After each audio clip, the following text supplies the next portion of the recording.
Emanuel Wallerstein, thank you very much for being with us today, sir. So exactly 2 years ago, you told RT that the real economic crash is still a couple of years down the line. Is it with us right now? No, it's a year or two still down the line, but it's very clearly coming. Well, who is the biggest trouble at this point? The United States, the European Union, or just the rest of the world? Actually, everybody's in trouble, but the United States is clearly in trouble. The European Union is in trouble. I think it's in less trouble than the United States, but it's in trouble.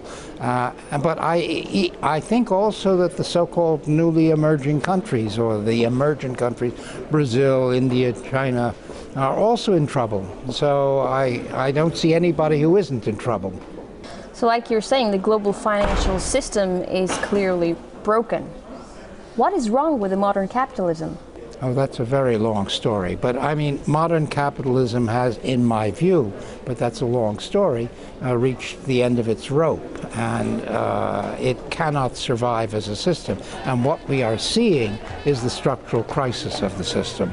So the structural crisis goes on for a long time. It really started, in my view, more or less in the 1970s. It will go on for another 20, 30, 40 years. It's not a crisis of a year or of a short moment. It's a major structural unfolding of a system, and we're in transition to another system. And in fact, the real political struggle that's going on in the world, though most people refuse to recognize it, is not about capitalism, should we have it or should we not have it, but what should replace it.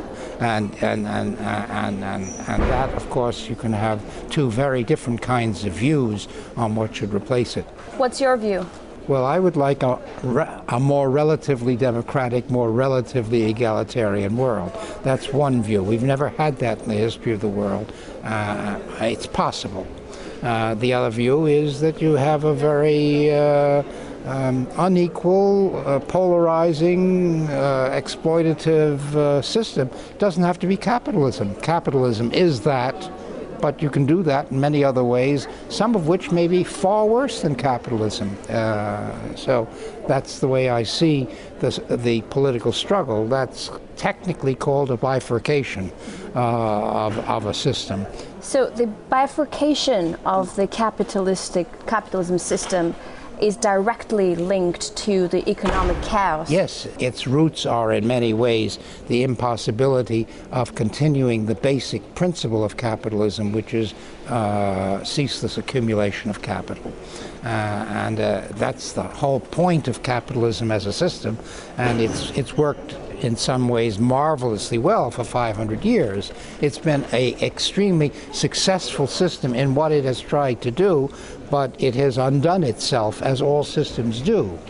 But is it dangerous, all this social, economic, yes, and it's political enormously shaking? dangerous. Okay, what are the pros and cons? If you mean, is it dangerous to you and to me? Yes, it's extremely dangerous to you and to me. In fact, in one of my books, I called it Hell on Earth. It's a system in which everything is relatively, in short term, unpredictable. And people cannot live with unpredictability in the short run. We can live with unpredictability in the long run. We can adjust to that. But if you don't know what's going to happen the next day or the next year, then you don't know what to do. And you get paralyzed. And that's basically what we're seeing in the world economy right now, is a paralysis. Nobody's investing, really, because they're not sure that 3 years from now they'll get their money back. So when you're not sure that 3 years from now you'll get your money back, you don't invest. And if you don't invest, that makes the situation even worse. But people don't feel they don't have much choice. And they're right, they don't have too much choice. The options are few.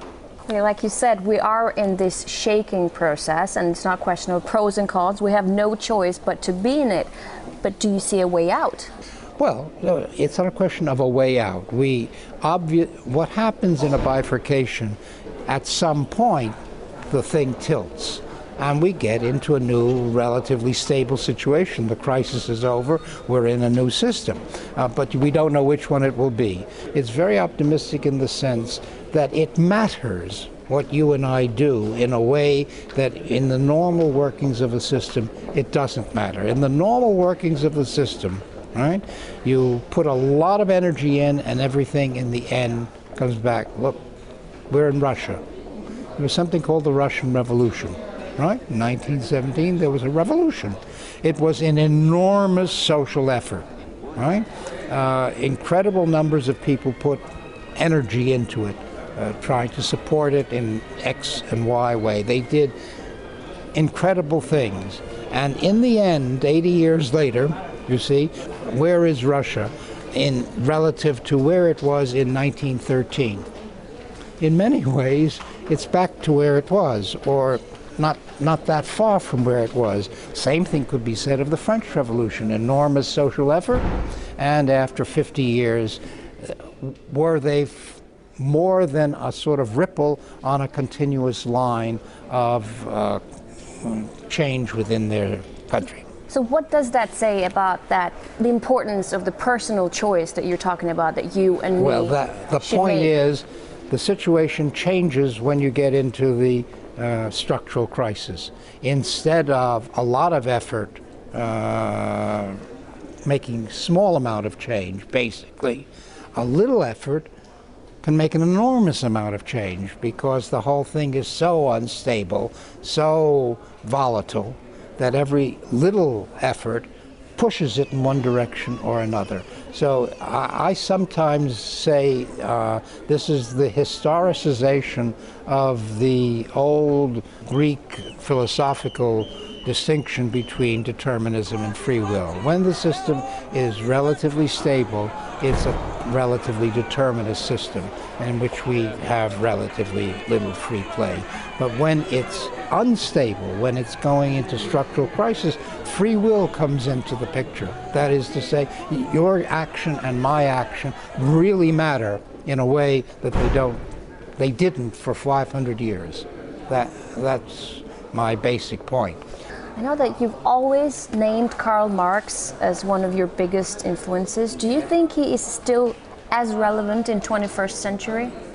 Well, look, Karl Marx was a great thinker of the 19th century. He had all the virtues of his insights and all the limitations of being a man of the 19th century. One of his great limitations was that he was too much of a classical economist, and he was too much of a determinist, and he didn't see the fact that systems. He did see that systems come to an end, but he thought they came to an end as a result of a sort of process of conscious revolution. And I'm suggesting they come to an end because of internal contradictions, and everyone is a prisoner of their time. There's no question of that. So he's a prisoner of the fact that he was a 19th century thinker. I'm a prisoner of the fact that I'm a 20th century thinker. Now 21st century thinker. Well, I know, but I was formed. I mean, I was born in 1930. I lived 70 years in the 20th century. I feel that I'm a product of the 20th century, and that probably reveals itself in the limitations of my thought. How much and in what ways do those two centuries differ that you've transited to, from 20th to 21st? Are they really that different? Well, I think, yes. I think the real turning point was circa 1970. First of all, that was the World Revolution of 1968, a not unimportant event. In fact, I think the most significant event of the 20th century, more important than the Russian Revolution, more important than the U.S. becoming the hegemonic power in 1945 or thereabouts. 1968 broke the liberal illusion that was governing the world system. It announced, in fact, the bifurcation that we're coming into, and we have been living in the wake of 1968 ever since, everywhere.